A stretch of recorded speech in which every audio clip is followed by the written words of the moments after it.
안녕하세요. 존 버나드입니다. 자, 오늘 미국 주식 시황해드리면서 여러가지 얘기해드릴게요. 제가 생각하는 얘기의 핵심은 경기 침체가 만약에 오더라도 과연 미국이 금리 인상을 멈출 수가 있을까? 금리 인하를 할 수가 있을까? 그거에 대해서 저는 못할 것이라고 이렇게 보고 있거든요. 그래서 그거에 대해서 한번 얘기를 해드리고요. 먼저 저희 소소하게 지금 수익 올리고 있죠. 제가 저번 주에 밀리의 서재랑 두산 로보틱스, 레뷰 코퍼레이션 이거 신규 청약 해보자고 했잖아요. 그래서 해서 저는 레뷰도 오늘 매도했거든요. 오늘 매도해서 26,000원 수익 났습니다. 그런데 요즘 추세를 보니까 레뷰랑 두산 로보틱스, 밀레 소재 다들 그냥 상장하자마자 9시에 매도하는 게 베스트인 것 같습니다. 요즘 장이 안 좋다 보니까 상따나 따상 이런 게 안 되고요. 그냥 처음에 상장할 때 그때 매도하는 게 최고가라고 이렇게 여러분들 보시면 될 것 같습니다. 그래서 그렇게 매도를 앞으로도 나오시면 하셔라. 그리고 저 오늘 퓨릿이라고 또 2차전지 관련 신규 청약 종목을 제가 오늘 청약을 넣었거든요. 근데 여러분들에게 시간이 없어서 말씀을 못 드렸습니다. 그래서 그것도 한번 다음에 보도록 하겠습니다. 그래서 이게 보시면 될 것 같습니다. 계속 가보도록 하겠습니다. 자, 어제 미국 주식이 다우산업, 나스닥종합, S&P 500이 소폭으로 하락을 했습니다. 그런데 장 막판에 반등을 한 거고 장 중반에는 이렇게 역시나 이렇게 출렁임이 있었죠. 그래서 지금 아직 시장도 방향성을 못 잡는 것 같아요. 근데 중요한 거는 지금 미국의 지금 상황이 그렇게 좋은 상황은 아닌 것 같다. 저는 그렇게 보고 있습니다. 그래서 지금 전체적으로 보면은 오늘은 뭐가 많이 빠졌냐 보니까 코카콜라랑 펩시랑 이쪽 이런 유통주들이 많이 빠졌더라고요. 그래서 왜 빠졌는지 이렇게 보니까 금리, 특히나 코카콜라랑 제너럴 모터스라고 여기 나와 있는데 금리 급등, 여기 이게 중요하죠. 지금 채권 금리가 계속 급등을 하고 있잖아요. 미국이 점점 위험해지면서 리스크 프리미엄이 계속 채권에 붙는 거잖아요. 부채도 늘어나고 있고. 그래서 지금 미국 10년 만기 국채 수익률이 16년 만에 최고치로 치솟으면서 결국은 이게 다 부채가 많은, 부채 비율이 높은 제너럴 모터스나 아니면 월풀, 코카콜라 이런 데에 부담으로 다 작용을 하는 거예요. 그게 이제는 주가에 반영되면서 주식들이 내려오는 거죠. 월풀이 지금 부채 비율이 380, 지금 AES, 그 다음에 아메리칸 타워에 이어서 세 번째로 높다고 나왔고요. 그 다음에 로키드 마틴이 190%, 그 다음에 켈로그가 170%, 그리고 코카콜라가 160%, 이렇게 부채 비율이 높으니까 이렇게 주가가, 코카콜라는 한 달 만에 10% 가까이 빠졌다 이렇게 나와 있습니다. 코카콜라가 안정적인 주식이다, 워렌 버핏이 갖고 있어서 진짜 가치주다 이렇게 했지만 부채가 높으니까 지금 금리 인상을 계속하니까 코카콜라도 이렇게 타격을 입는 상황이다 이렇게 볼 수가 있고, 그래서 지금 보니까 금융회사를 제외한 미국 기업 부채는 약 지금 30억 달러라고 합니다. 그래서 1200조인데 24년 만기가 도래한다고 합니다. 이는 13년 2040억 달러에서 343%가 증가한 수치라고 했습니다. 어마어마하죠. 지금 그만큼 금리가 3배 이렇게 올랐다는 얘기예요. 예전 책정했던 금리보다. 그리고 25년 만기 부채는 1조 2800억 원, 그리고 26년에는 1조 4700억 이렇게 늘어나니까 계속 지금 부채가 많은 회사들은 더욱더 어려워질 것이다 이렇게 나오고 있습니다. 그래서 코카콜라나 프링글스나 이런 비만약 때문에 떨어졌다는 이런 말도 있겠지만, 저는 비만약 때문에 이 주가가 떨어진 게 아니라 코카콜라든 프링글스든 이런 유통 주식들은 또 많은 유통 라인을 갖고 있을 거 아니에요. 그쪽 부동산이나 이런 것도 금리 때문에 부채 비율이 높으면은 당연히 부담, 이자 부담이 커지니까 결국은 이게 다 주가에 반영되면서 주가가 빠질 수밖에 없었다 이렇게 볼 수가 있습니다. 그리고 실적은 모르겠습니다. 실적이 이제 발표돼야 비만약 때문에 코카콜라랑 프링글스를 안 먹었다 이렇게 볼 수가 있겠지만, 아직은 잘 모르겠다. 이거는 그냥 주관적인 해석 같다 이렇게 볼 수가 있겠네요. 그리고 특히 아까 말씀드렸다시피 금리가 오르니까 이 30년 모기지 금리도 계속 오르는 겁니다. 그래서 30년 모기지 금리가 이제 8%에 거의 근접했다고 합니다. 이게 어마어마한 수치인데 지금 2002년에도 7%였잖아요. 근데 2000년 초반대로 가는 거예요. 이제 이만큼 높아졌다. 이만큼 뭔가 미국 주식시장이 뭔가 위험성이 있다는 얘기예요. 이게 금리가 2008년 리먼 브라더스를 뛰어넘었거든요. 그러면은 뭔가가 지금 이렇게 채권 금리를 많이 줘야 되는, 미국 국채 금리를 많이 줘야 되는 상황이다. 그만큼 위험성이 늘어난 것일 수도 있겠고요. 아니면은 국채의 매력도가 떨어진 것일 수도 있겠고요. 여러 가지 복합적인 이유가 있지만 결론은 이 금리가 높다는 거는 좋지 않은 상황이다. 이렇게 저는 그렇게 볼 수가 있겠습니다. 물론 뭐 제 개인적인 해석이지만 지금 상황으로 볼 때는 그렇게 좋은 상황이 아니다. 그리고 한국에서도 지금 위니아가 36억 지금 못 막아서 부도 발생을 했는데, 이거는 제가 봤을 때 유명하잖아요. 이 위니아라는 지금 전자회사가 딤체로 유명하죠. 지금 김치 냉장고로 유명하고, 그 다음에 위니아 에어컨도 있잖아요. 이렇게 그래도 어느 정도 인지도 있던 전자회사가 왜 망했냐, 36억을 못 막아서 망했냐, 이게 아니고요. 앞으로 지금 계속 금리가 올라가니까 결국 이제 이자 부담이 36억이 아니라 다음번에는 뭐 40억, 50억, 60억 이렇게 늘어나니까 그걸 못 막을 것 같으니까, 그래서 지금 부도 처리를 하는 거거든요. 그래서 이런 게 앞으로 우리나라 주식시장이나 아니면 부동산 시장에서도 계속 커질 것이다. 저는 그렇게 보고 있습니다. 신규 실업수당 청구건 오늘 고용보고서가 나오는데 그거는 일단 지켜보고요. 지금까지 나온 신규 실업수당 청구건 보니까 서서히 늘어나고 있어요. 물론 예상치보다는 낮게 나와서 아직도 고용이 좋다고 하지만 서서히 늘어나고 있고, 이게 나중에 후행지표니까 결국 경기 침체가 올 수도 있다는 거죠. 그래서 실업이 늘어나고 있고 물가는 다시 오르고 있고, 그 다음에 금리까지 또 올라버리니까 결국 이게 다 작용을 하면은 결국 경기 침체를 넘어서 이제는 스태그플레이션까지 올 수가 있다. 물가는 상승하는데 경기는 죽어버리는 스태그플레이션까지 올 수도 있다. 그래서 미국 경제가 그렇게 좋은 게 아니다. 그렇다고 지금 뭐 물가를 잡기 위해서 금리를 계속 올린다? 그것도 쉽지 않다. 그래서 이런 이유 때문에 경기 침체 우려가 있기 때문에 갑자기 브렌트유 국제유가가 갑자기 빠졌어요. 갑자기 빠졌다가 지금 소폭도 상승하고 있는데, 그런 여건이 생기니까 시장이 요동치니까 유가도 갑자기 이렇게 빠졌다. 유가가 이렇게 요동치면은 좋지 않은 흐름이거든요. 근데 이렇게 갑자기 또 이렇게 빠졌다, 이렇게 볼 수가 있습니다. 이런 식으로 지금 뭔가 불안하다는 얘기예요. 이렇게 유가도 이렇게 많이 빠진다는 얘기는 뭔가 시장이 안정적이지 않고 뭔가 어디서 터질 것 같다, 이렇게 보이고 있고, 그다음에 미국 자체로도 지금 하원 의장이 역사 최초로 해임당하고 이제는 트럼프가 하원 의장으로 잠시 맡을 수 있다, 이런 얘기가 나오고 있고, 미국 내에서도 정치적으로도 여야가 불안하다는 얘기예요. 미국 지금 상황이 하나로 똘똘 뭉쳐서 가는 상황이 아니라 너도 나도 이렇게 눈치 보고 어떻게 운영해야 될지 지금 오합지졸로 이렇게 가는 지금 상황일 수도 있다. 그래서 저는 현금을 계속 모으셔라 말씀드리는 게, 아직 지금 모른다. 지금 갖고 있는 주식을 뭐 굳이 팔라고는 말씀 안 드리겠지만 지금 현금을 이제 여러분들 보시는 거 있잖아요. 현금을 좀 갖고 계셔야 될 것 같다. 왜냐? 지금 상황은 그렇게 좋지 않고요. 물론 더 빠지면 주가가 싸고 싸게 살 수 있는 기회다 해서 그렇게 투자하시는 분들은 그것도 괜찮습니다. 저도 그렇게 투자하고 있는데 또 흔들릴까봐 현금은 어느 정도 에어백이라고 생각하시고요. 여러분들이 조금 갖고 있어야 돼요.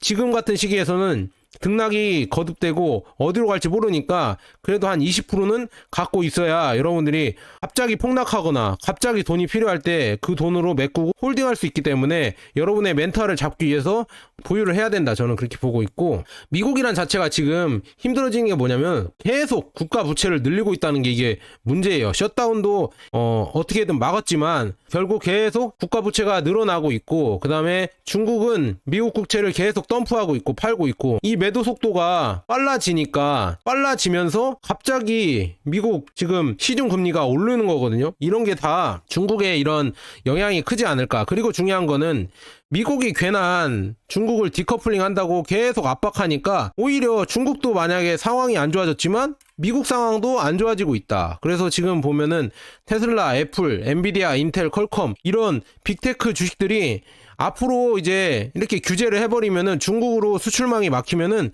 결국 4분기, 3분기 실적이 좋지 않게 나올 겁니다. 그러면은 주가가 더 하락하겠죠. 그러면 주식시장이 하반기로 갈수록 더 빠질 수 있는 지금 상황이 계속 오고 있다. 이걸 해결할 만한 이런 해결책도 별로 없는 것 같다. 이렇게 저는 보고 있습니다. 그리고 지금 중국에서는 브라질이랑 이제는 위안화랑 헤아라, 브라질의 헤아라랑 첫 무역 결제를 시작했다고 합니다. 그래서 이제는 달러가 필요 없다. 달러 필요 없이 브라질의 헤아라랑 그 다음에 위안화랑 이렇게 해서 거래를 할 수가 있다. 그래서 점점 무역 거래에서 위안화가 더 늘어나고 있고 달러의 개입이 점점 줄어들고 있다. 그리고 중국이랑 또 미국이랑 디커플링 한다고 해서 더 거래를 안 하니까 중국 입장에서도 달러를 많이 가지고 있을 필요 없고 국채를 많이 가질 필요가 없으니까 국채를 계속 매도하는 거고, 그 매도하는 국채 프리미엄을 더 얹어줘야 되니까 결국은 국채 금리는 늘어날 수밖에 없고, 이런 게 다 악순환으로 작용하면서 결국 미국에 대한 압박으로 계속 작용을 하고 있습니다. 그래서 달러가 지금 계속 이렇게 달러 패권이 서서히 지금 힘이 내려오는 지금 상황이다. 그래서 지금 부랴부랴 이제는 시진핑이랑 바이든이랑 만난다, 뭐 11월에 만난다, 이런 얘기가 나오고 있죠. 지금 캘리포니아에서 정상회담을 준비하겠다, 이거 해서 결국은 미국이 어느 정도 중국 말을 들어줘야 될 것 같아요. 그래서 중국이랑 이런 무역 제재도 어느 정도 완화하고, 관세도 완화하고, 그래서 중국 보고 이제는 국채를 좀 사줘라, 몇 번 했을 거예요. 국채 사달라고 토니 블링컨 왔다 갔다, 헨리 키신저, 뭐 여러 인사들이 다 왔다 갔죠, 중국에. 그런데 중국이 다 거절했었잖아요. 이제는 바이든이 만나는데 이게 진짜 마지막 최후의 보루다, 이것까지 안 되고 하면은 미국은 미국 자체적으로 어느 정도 이 고통을 감내해야 될 것 같다. 그러면 주식시장도 어느 정도 빠질 수 있다는 거 여러분들이 염두에 두셔야 됩니다. 그래서 저도 그 정도 염두에 두고 굳이 저는 그런 스타일은 아닙니다. 뭐 주식을 매도해서 뭐 숏에 베팅을 하다, 그런 스타일은 아니고, 어느 정도 떨어질 것 같으니까 그래도 현금 비중을 기존에 뭐 매달 투자하던 거 그거 멈추고 그냥 조금 기다려보고 연말까지 기다려본 다음에 어느 정도 방향이 잡히면은 그때 들어간다, 이렇게 볼 수가 있고, 그거 아니다, 나는 어차피 여윳돈이 있고 그냥 투자할 만하다, 이렇게 하시는 분들은 그냥 지금 뭐 계속 떨어질 때 줍줍 하셔도 되고요. 그리고 이런 뭐 여러 가지 뭐 채권 금리가 상승하고 유가도 막 요동치고 있고, 이런 경제적인 상황이 안 좋다 보니까 달러의 매수심이 커지는 것 같습니다. 그래서 채권도 위험하고 지금 주식도 위험하니까 가장 안전한 건 달러다. 달러의 수요가 계속 높아지니까 갑자기 달러 인덱스, 달러의 값이 계속 올라가고 있다, 갑자기 급등을 했다. 그래서 이런 것 때문에 결국 이제 환율도 이제 국내 시장에 오를 것이고, 우리나라 시장의 부동산은 어느 정도 이제 더 하락을 할 수밖에 없다. 이거는 제가 2년 전부터 얘기를 했었거든요. 그래서 그렇게 보시면 될 것 같고, 그래서 우리는 어떻게 해야 되냐, 뭐 QQQ나 스파이, S&P 500, 뭐 필라델피아 반도체, 뭐 이런 거 하락을 할 텐데, 미국 테크 탑10이나 이런 거 지금 많이 내려오고 더 하락을 할 것 같은데 지금 마이너스를 기록한 것도 있고, 그래서 이런 거 줍줍 해야 되겠죠. 그래서 또 내려오면은 우리가 줍줍을 한번 해보자, 이렇게 말씀드리고요. 그래서 저희는 3배 레버리지 TQQQ나 SX 투자하고 있으니까 내려올 때 한번 차트 보겠습니다. 내려올 때 눌림목 있잖아요. 뭐 지금 보시면은 이 QQQ도 눌림목 지금 눌려 있잖아요. 거의 뭐 121선, 200일선인가, 이게 200일선까지 눌려있거든요. 121선 아래로 들어왔잖아요. 그러면은 어느 정도 저점이죠. 그래서 좋은 자리다. 예전에 너무 급등해서 언제 사야 돼요, 존버님, 이렇게 물어봤잖아요. 지금 이렇게 내려왔을 때 지금 이 시점이 여러분들이 용기를 내야 될 시점이다. 그리고 S&P 500, 스파이도 많이 내려왔죠. 이거 용기 내야죠. 이때 용기를 못 내면 언제 삽니까? 이때 용기를 내야 매수를 할 수가 있고, QQQ도 많이 내려왔지만 오히려 이번에는 스파이가 많이 내려왔죠. S&P 500이 이게 뭐 경기 침체가 이런 거 되고 있고, 그 다음에 금리가 너무 올라버리니까 오히려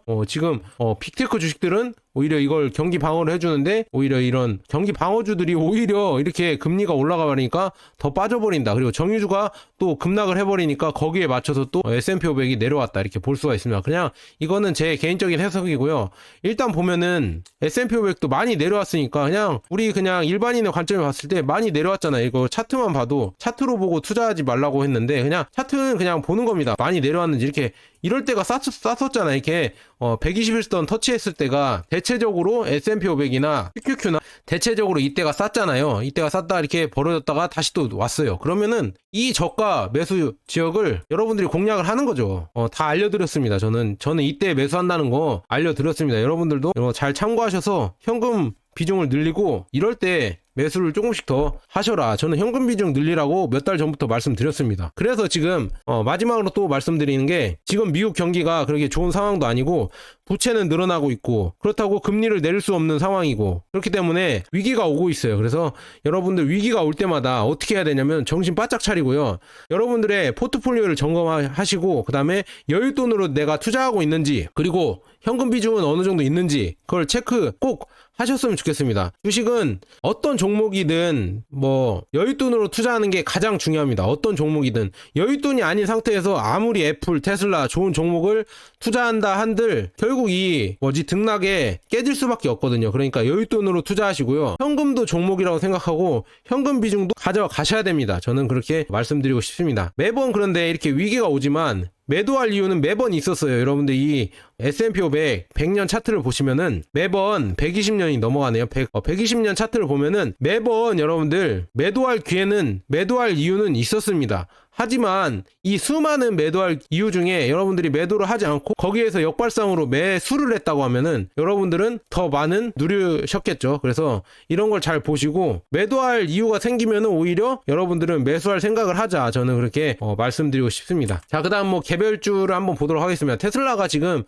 메가팩 가격을 또 낮췄다고 합니다. 경기 침체가 점점 올 것 같고 수요가 늦춰질 것 같으니까 지금 메가팩 가격을 소폭 인하했다고 나와 있고요. 그다음에 지금 뭐 현대가 이제는 테슬라 충전 방식에 도입을 한다고 나와 있었잖아요. 그래서 이건 테슬라의 또 호재로 작용할 것 같다. 그래서 테슬라가 진짜 대단한 게 테슬라의 충전소를 이제는 공유를 하면서 이제는 다 전 세계의 나라들이 다 테슬라의 충전 방식을 따르도록 테슬라가 이제는 규격화시키고 있다. 그러면은 뭐 앞으로 전기차 시장도 테슬라가 지배한다는 얘기죠. 그래서 테슬라는 진짜 대단한 기업이다 이렇게 저는 말씀드리고요. 그다음에 지금 비아디 얘기도 해드리겠습니다. 비아디가 지금 스레타 타비신 태국 총리에게 비아디 C를 타고 왕궁에 갈 수 있는 이런 뭐 행사를 했다고 합니다. 그래서 태국에서 많은 호재를 모으고 있는 지금 실 이렇게 볼 수가 있고 돌핀이랑 실이랑 이렇게 되어 있고요. 그다음에 9월, 10월에는 4,000개 이상 배송이 예상되고 있습니다. 그래서 이렇게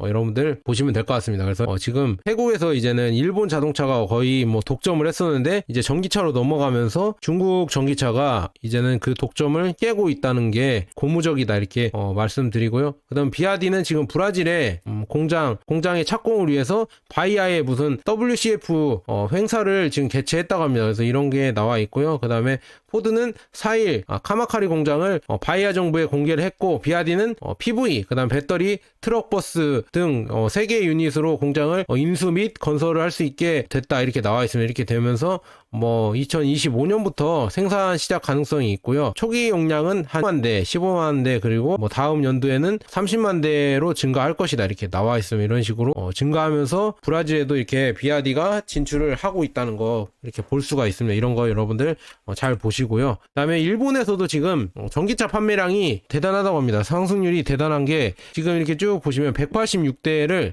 역대 최고로 팔았다고 하는데 여기 보시면은 물론 지금 뭐 전기차 판매량 중에서는 닛산의 아리아가 가장 1등이고 그 다음에 테슬라가 2등입니다. 그 다음에 3등이 도요타인데 그 다음에는 이제 비아디가 급속도로 따라오고 있다고 하죠. 그리고 현대 아이오닉은 여기 아래 36대밖에 안 됩니다. 이게 아예 겸상을 못하고 있고 비아디가 이제는 점점 더 올라올 거다, 치고 올라올 거다 이렇게 볼 수가 있습니다. 왜냐 저가로 계속 일본 시장을 공략하니까 앞으로 더 올라올 수가 있고 그 다음에 하웨이에서 체리 자동차랑 합쳐서 체리 럭시드 S7을 공개했다고 합니다. 하웨이 기술력으로 지금 체리 자동차랑 같이 협업을 맺어서 전기차 브랜드를 런칭했다고 합니다. 그래서 하웨이의 뭐 전기 모터, 아이다스 시스템, 인포테인먼트, 사운드 시스템 뭐 이런 게 들어갈 예정이고 배터리 백은 중요한 거는 CATL이 들어갈 것이다 이렇게 나와 있습니다. 그래서 스파이샷이 이렇게 유출되고 있다고 하거든요. 그래서 차도 뭐 괜찮은 것 같고 그래서 차 이거 보니까 배터리는 60kWh나 아니면 77.9kWh 최대 사거리는